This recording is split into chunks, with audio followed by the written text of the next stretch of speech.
act normal. All right, so we're going to revisit today the inverse normal distributions. Remember, that's when you're finding x, sigma, or mu, and you know that this is what you're working on because you're given a percent, right? A certain percent of the things. Okay? All right. So what we're going to do is we're going to just go through a quick reminder.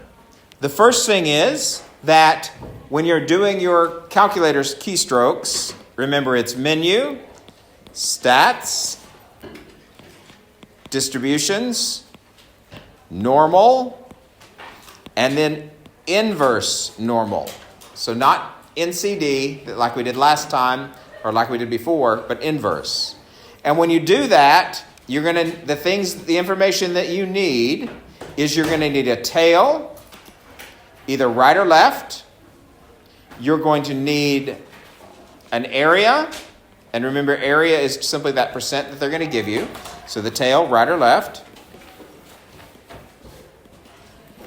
The area, and because we're doing inverse, we can't use the standard deviation and the mean that they give us. Instead, we'll use the standard deviation of 1 and the mean of 0.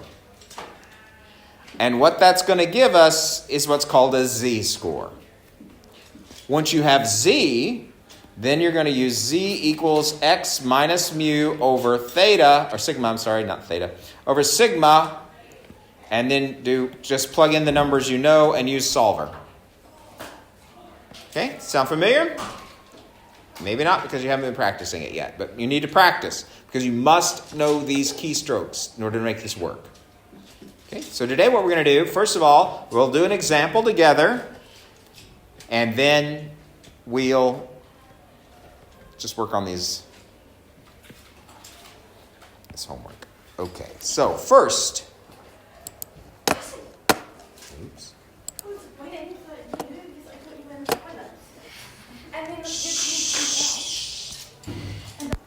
so we know that it says 79 or more, so that's a right tail.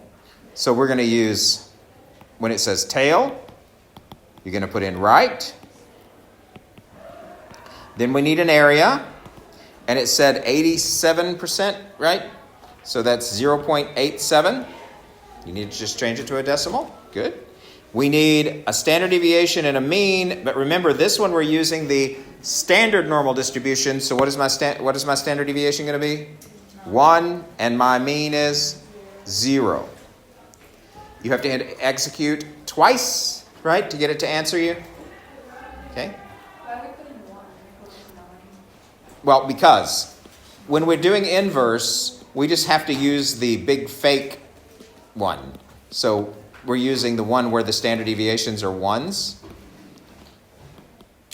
Because we don't know every piece of the information, so we're having to use a different chart, a different way of process. Now, if we were doing the regular one, you're exactly right. We would just put in whatever the standard deviation is. But if I don't know upper limit, lower limit, whatever, then I'm always going to use 0 and 1. Okay? Now, so once we have all that information in, we're going to get what's called a z-score. Does somebody put that in there and tell me what z is? 1.126. I'm sorry, what? 1.126.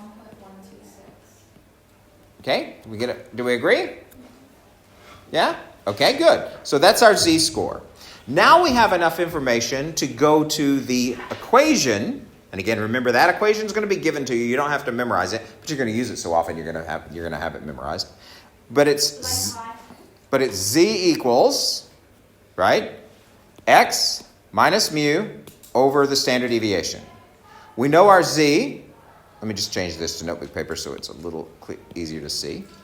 Our z is 1.126. You're going to hit equals, and again, you're going to be using solver for this. So go to menu, then equation, then solve, or you can do it by hand, whichever you prefer. If you want to do it by hand, you can. And then you're going to get to an equation. You're going to put 1.126. Remember the equal symbol is shift dot or shift decimal point, whatever you want to call it.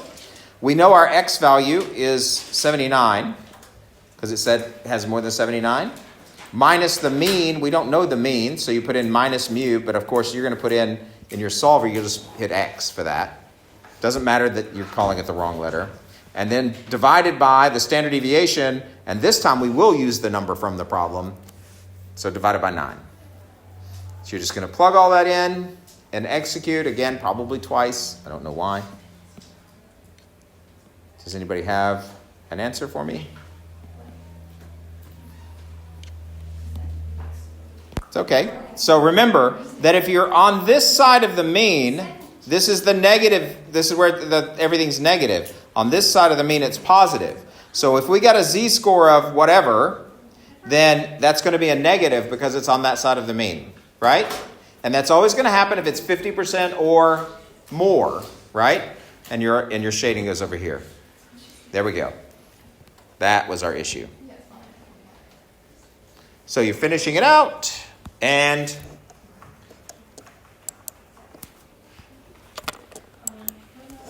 so, oops, sorry. So you ended up with 89.1 or 89 point something? Mia? 89? Yeah, 89.1.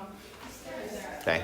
All right. So what we're going to do is you're going to practice those. I want everybody, even if you're behind, even if you have other assignments we haven't done, I want you on this assignment, okay?